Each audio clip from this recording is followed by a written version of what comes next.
بسم اللہ الرحمن الرحیم۔ میرا شوہر میرے ابو کی فیکٹری میں کام کرتا تھا۔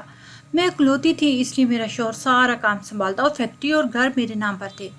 میرا شوہر روزانہ مجھے جوس بنا کر دیتا اور کہتا تم اپنا خیال نہیں رکھتی، اور میں دن بدن کمزور ہوتی چلی گئی۔ اور میرا شوہر اکثر رات کو گھر نہ آتا اور کہتا کہ فیکٹری میں بہت کام تھا۔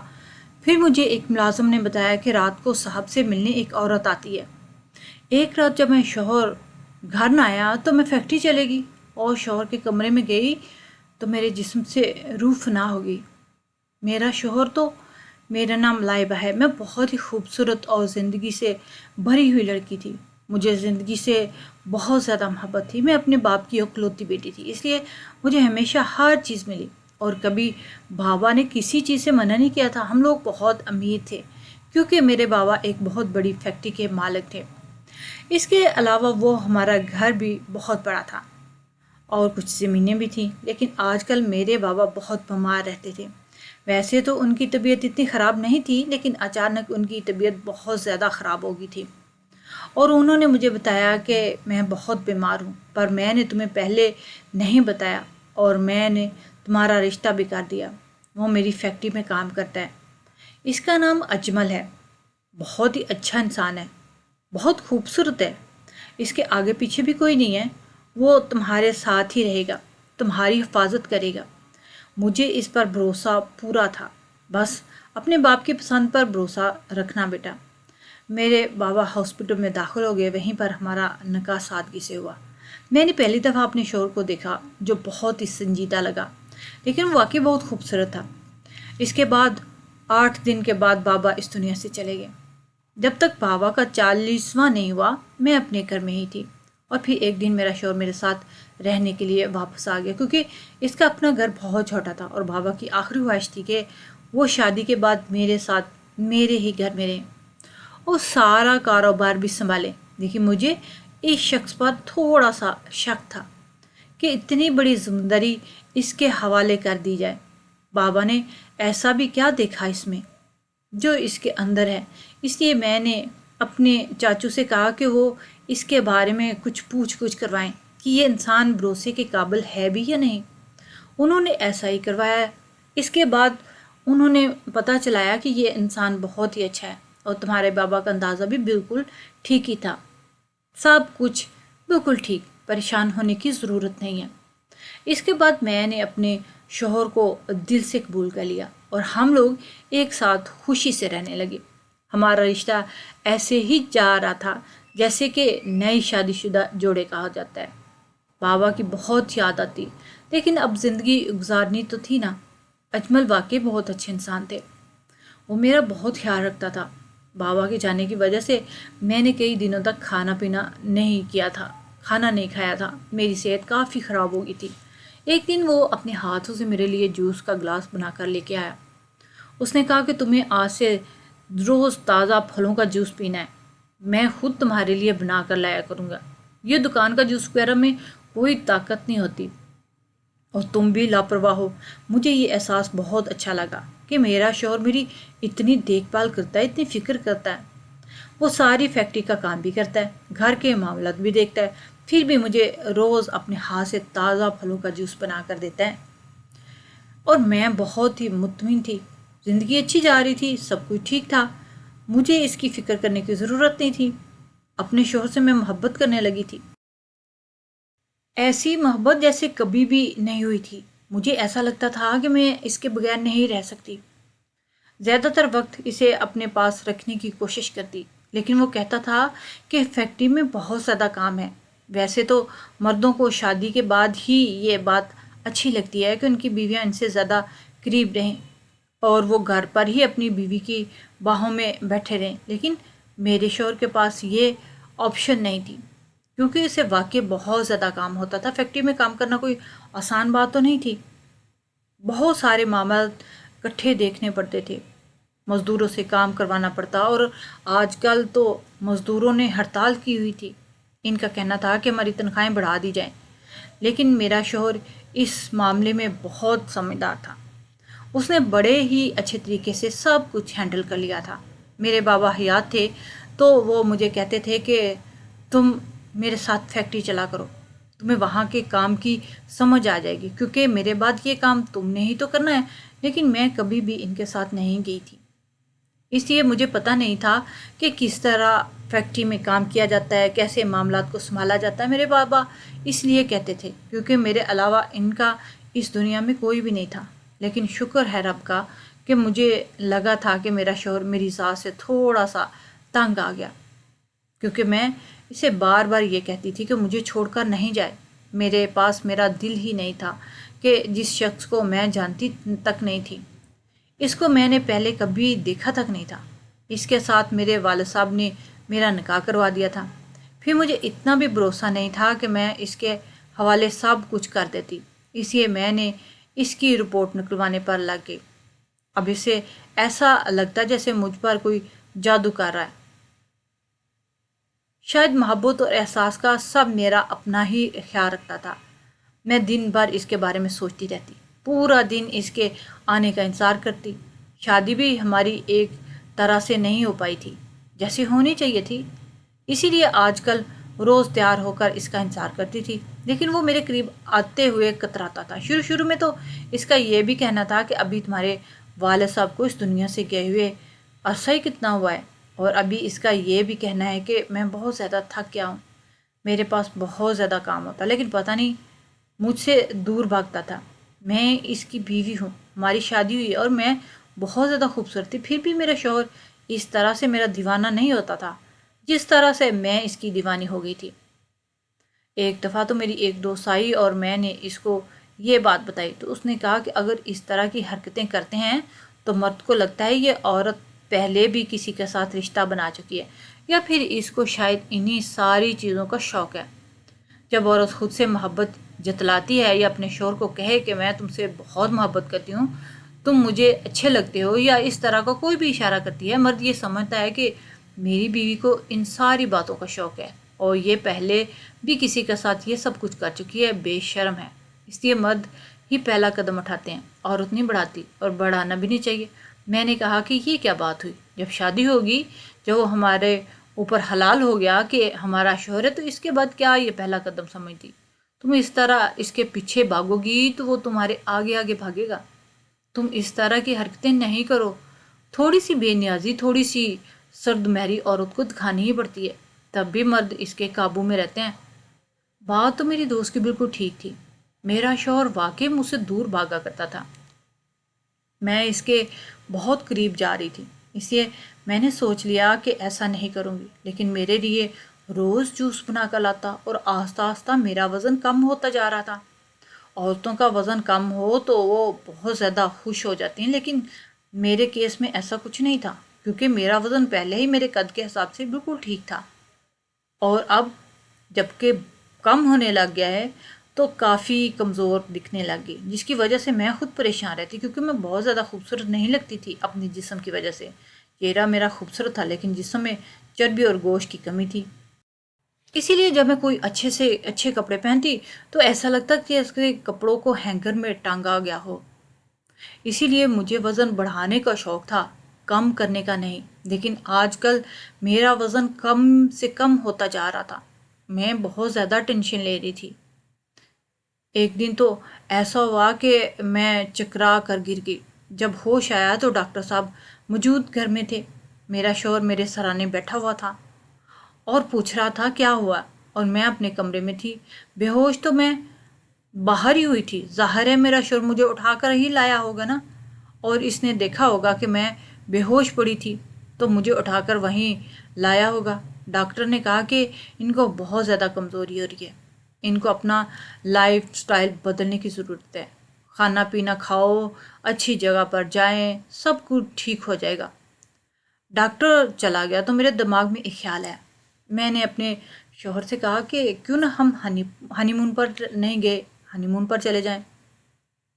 میرے شوہر نے کہا ایسی باتیں کر رہی ہو تمہارے والد صاحب اس دنیا سے چلے گئے ہیں اور تمہیں ہنی مون کی پڑی ہے۔ میں نے کہا کہ اس بات کو 4 مہینے ہو چکے ہیں اور جس نے اس دنیا سے جانا ہے اسے ہم روک نہیں سکتے، اور ہم مرنے والوں کے ساتھ کوئی مار تھوڑی جاتے ہیں۔ تم نے ڈاکٹر کی بات نہیں سنی، ڈاکٹر نے مجھے کہا ہے کہ مجھے ہوا پانی بدلنے کی ضرورت ہے، خوش رہنے کی اور اچھا کھانا کھانے کی ضرورت ہے۔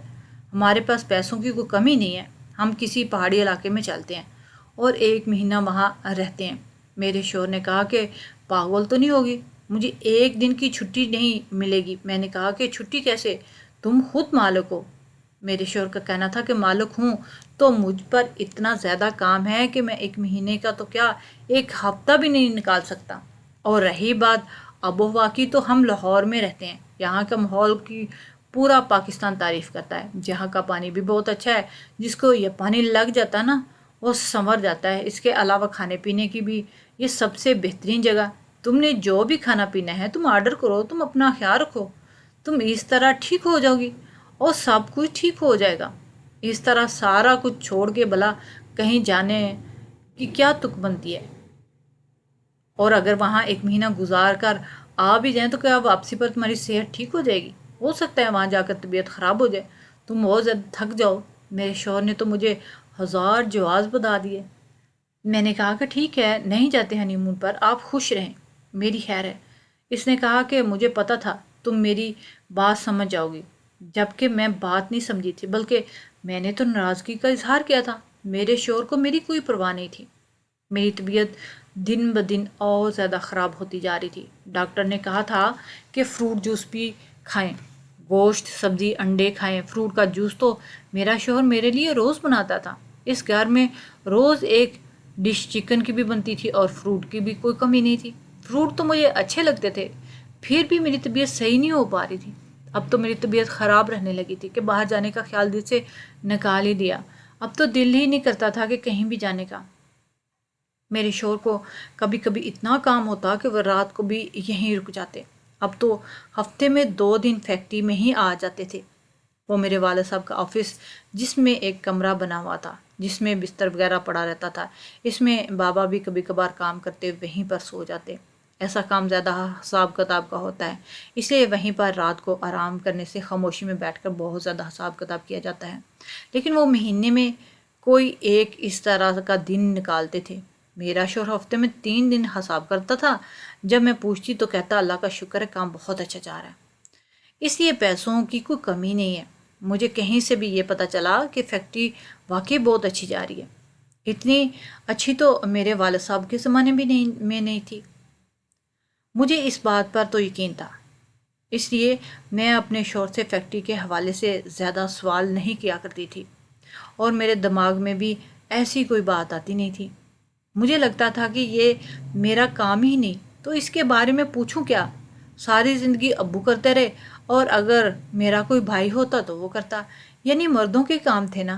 مجھے تو اپنی زندگی سے مطلب تھا۔ لیکن ایک دن کچھ ایسا ہوا کہ میں کافی حیران رہ گئی۔ فیکٹری کا ایک پرانا ملازم گھر آیا تھا، لیکن میں سو رہی تھی۔ میں اس کو اچھی طرح جانتی تھی۔ اس کا نام اسلم تھا۔ وہ بہت ہی چھوٹا سا تھا جب اس کے ماں باپ اس دنیا سے چلے گئے تھے، اور اس کا باپ بھی فیکٹری میں کام کرتا تھا۔ اس کے پاس سے ابو نے اسے ایک طرح سے گود ہی لیا تھا۔ اس کو تھوڑی پڑھائی بھی کروائی، اس کے کھانے پینے کا بھی خرچہ اٹھایا۔ فیکٹری میں ہی سو جایا کرتا تھا، اس فیکٹری میں بھی وہ کام کرتا تھا، لیکن اب اس نے اپنے لیے ایک چھوٹا سا گھر بنا لیا تھا جہاں پر وہ رہتا تھا۔ مجھے چوکیدار نے بتایا کہ ملازم آیا۔ میں نے کہا کہ مجھے جگا دیتے، تو اس نے کہا کہ نہیں۔ جب میں نے اس کو کہا کہ آپ سو رہی ہیں تو اس نے کہا تھا کہ جگانے کی ضرورت نہیں، لیکن بی بی سے کہنا کہ میں نے بہت ضروری بات کرنی ہے، لیکن کسی دن پھر ملیں گے۔ میں حیران ہوئی کہ اس نے کون سی ضروری بات کرنی ہے۔ پھر میں سوچنے لگی کہ شاید اس کو پیسوں کی ضرورت ہے، اس لیے ایک دن میں نے پروگرام بنا لیا کہ میں فیکٹری چلتی ہوں۔ شوہر کی بھی بہت یاد آ رہی ہے، راستے میں کھانا بھی پیک کروا لیا تھا۔ اتنا کام تھا وہ بیچارہ ہمارے لیے، کیونکہ بابا نے اس کو ہمیشہ نمبر 1 رکھا تھا، اور وہ کبھی بھی یہ نہیں چاہتے تھے کہ ہماری فیکٹری کا نام بدنام ہو، پھر ان کی ساکھ پر کوئی اثر پڑے۔ محنت اور کام کرنے کی بہت زیادہ ضرورت تھی جو میرا شوہر کر رہا تھا۔ میں فیکٹری چلی گئی تو مجھے پتہ چلا کہ میرا شوہر کسی سائٹ پر گیا ہوا ہے، لیکن مجھے اسلم مل گیا، اور اس نے مجھے ایسی بات بتائی، سن کر حیران رہ گئی۔ اس نے کہا بی بی جی، رات کو فیکٹری میں کوئی عورت آتی ہے اور صاحب جی کے کمرے میں چلی جاتی ہے۔ میں نے کہا کہ کس قسم کی فضول باتیں کر رہے ہو، تم تو فیکٹری میں ہوتے بھی نہیں، اور رات کو؟ تو اس نے کہا نہیں، میں کبھی کبھی آتا ہوں اور آتا جاتا رہتا ہوں، اور جب میں نے پہلی دفعہ اس عورت کو کمرے میں جاتے دیکھا تو اس کے بعد میں نے 3-4 دفعہ جاسوسی کی، اس لیے کہ بعض دفعہ آنکھوں دکھا بھی تو غلط ہو سکتا ہے۔ یہ کوئی غلط فہمی نہیں ہے جو میں آپ کو بتا رہا ہوں، میں نے اپنی آنکھوں سے سب کچھ دیکھا، کنفرم کیا، پھر آپ کو بتا رہا ہوں کہ کوئی عورت آتی ہے صاحب سے ملنے، وہ بھی اس دن جس دن صاحب نے رات کو یہیں رہنا ہوتا ہے، اور وہ اندر چلی جاتی، اس کو دیکھ کر وہ بہت خوش ہوتے ہیں۔ میں حیران رہ گئی اور میرا سر چکرانے لگا۔ اسلم کو جھوٹ بولنے کی کیا ضرورت تھی؟ اگر وہ یہ سب کچھ بتا رہا تھا تو یہ کوئی ہوائی تیر تو نہیں تھا، اس کا مطلب کہ اس بات میں سچائی تھی۔ میرا سر چکرانے لگا، میں وہیں پر بے ہوش ہو گئی، اس لیے مجھے اٹھا کر ڈاکٹر کے پاس لے گیا۔ جب مجھے ہوش آیا تو میں نے اس سے کہا کہ میرے شوہر کو نہ بتانا کہ میں کہاں ہوں۔ مجھے اپنے شوہر پر بہت غصہ آیا۔ ڈاکٹر نے پھر سے یہی کہا کہ آپ کی حالت بہت بری ہے، آپ کے اندرونی نظام خراب ہو رہے ہیں، آپ کا معدہ بالکل خراب ہو چکا ہے اور گردوں میں بھی ریشہ ہے۔ آپ نے کیا کھایا ہے، کیا ہے اپنے ساتھ کیا؟ میں نے کہا کہ میں نے تو کچھ بھی نہیں کھایا اور کچھ بھی نہیں کیا، مجھے نہیں پتا کیا ہو رہا ہے میرے ساتھ، اپنی صحت کا خیال رکھتی ہوں، میں کھاتی پیتی ہوں اور روزانہ جوس بھی پیتی ہوں۔ اسلم کو کہا کسی اور کو اس بارے میں نہ بتانا، اور اگر دوبارہ آئے تو مجھے فون کرنا، لیکن اس نے مجھے دوبارہ فون ہی نہیں کیا۔ پھر مجھے پتا چلا کہ اس کی طبیعت بہت خراب ہے اور وہ چھٹی پر چلا گیا ہے۔ دراصل میں اپنے شوہر کو رنگے ہاتھوں پکڑنا چاہتی تھی۔ ابھی میں نے اس سے اس بارے میں کوئی بات نہیں کی تھی، لیکن اب میرا دل خون کے آنسو رو رہا تھا کہ ایک دن میرے شوہر نے کہا کہ آج رات فیکٹری میں ہی لگ جائے گی، بہت حساب کتاب کرنا ہے۔ میں نے کہا کہ ٹھیک ہے جائیں آپ۔ میں نے سوچ لیا تھا کہ آج اپنے شوہر پر چھاپا ماروں گی، اور جب وہ چلا جائے گا اور واپس گھر نہیں آیا اور اس نے مجھے آخری میسج کر دیا کہ گڈ نائٹ میری جان، تم سکون سے سو جاؤ، میں صبح 10 بجے آ جاؤں گا، تب میں سمجھ گئی کہ وہیں پر ہے۔ اور اس کے بعد میں نے گاڑی نکالی، میں نے گاڑی بہت پیچھے ہی روک دی تھی تاکہ آواز ہی نہ آئے۔ اس کے بعد میں فیکٹری میں گئی اور اس کے کمرے کی طرف بڑھی جہاں پر میرے والد صاحب نے اپنا فیس بنا رکھا تھا۔ وہ کبھی کبھی وہاں سو بھی جاتے تھے۔ میں نے اندر قدم رکھا کہ مجھے ایسی معیوب آواز آئی۔ آدھی کہانی پہلے میں سمجھ گئی تھی، اس کے بعد اندر داخل ہو گئی اور سامنے کا منظر دیکھ کے تو حیران رہ گئی۔ میرا شوہر کسی غیر عورت کی باہ میں تھا۔ میں یہ منظر دیکھ کر بری طرح پاگل ہو گئی۔ میں نے قریب پڑا ایک لوہے کا ڈنڈا اٹھایا اور عورت کو مارنے کے لیے آگے بڑھی تو اس نے کہا کہ تجھے شرم نہیں آتی، تو مجھ پر ہاتھ اٹھائے گی، تو جانتی ہے میں کون ہوں؟ میں نے کہا کہ تجھے شرم نہیں آتی کسی کے شوہر کے ساتھ ہوتے ہوئے؟ تو اس نے کہا کہ کسی کا شوہر نہیں، میرا شوہر، میرا اور میرا شوہر۔ وہ اس کے منہ پہ ہاتھ رکھنے کی کوشش کر رہا تھا کہ تم سچ نہ بتاؤ۔ میں حیران رہ گئی، راڈ میرے ہاتھ سے گر گیا تھا۔ پھر میرے شوہر نے اپنی صفائیاں دینا شروع کر دی کہ ایسا کچھ بھی نہیں۔ میں گاڑی میں بیٹھی اور گھر آ گئی۔ اس کے بعد میں نے گھر کا دروازہ لاک کر دیا تاکہ میرا شوہر گھر واپس نہ آ سکے۔ میں نے پولیس بلوائی اور خود کو سب کچھ بتا دیا۔ جب پولیس نے میرے شوہر سے پوچھ گچھ کی تو پتہ چلا کہ دراصل وہ پہلے سے شادی شدہ ہے، وہ عورت اس کی پہلی بیوی تھی، اور اس نے بتایا کہ میں نے شادی اس لیے اس سے کی تھی تاکہ وہ اپنے نام جائیداد کروا سکے، اور جو جوس پلایا کرتا تھا اس کے اندر اس نے ایسا زہر ملایا تھا جو مجھے آہستہ آہستہ مار ڈالتا تاکہ دنیا یہ سمجھتی کہ میں بیماری سے مر گئی اور میرا سب کچھ میرے شوہر کے نام ہو جائے۔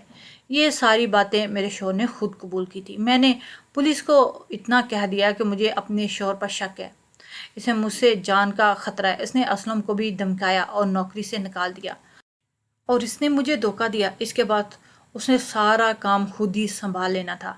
میرے چاچو جس نے اس شخص کو تلاش کر کے رپورٹ دی تھی، دراصل وہ اس کے ساتھ ملا ہوا تھا۔ میرے شوہر نے اس کو پیسے دیے ہوئے تھے۔ وہ سب کچھ کہنے کے لیے یہی کہہ رہے تھے۔ میں بہت پریشان تھی، پوری طرح سے ٹوٹ چکی تھی۔ مجھے اتنا بڑا دھوکہ ملا، جس کو میں نے اپنے شوہر مان لیا، جس سے میں نے اتنی محبت کی، جسے سب کچھ دے دیا۔ اس نے میرے ساتھ کیا کیا؟ وہ صرف مجھے جان سے مار کے میری دولت لینا چاہتا تھا۔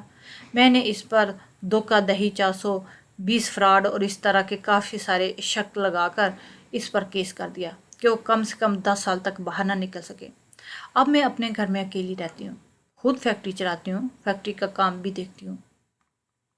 اسلم کو میں نے مینیجر بنا دیا، وہی سارا کام دیکھتا ہے۔ بہت اچھا انسان ہے، مجھے بہت اچھا لگتا ہے۔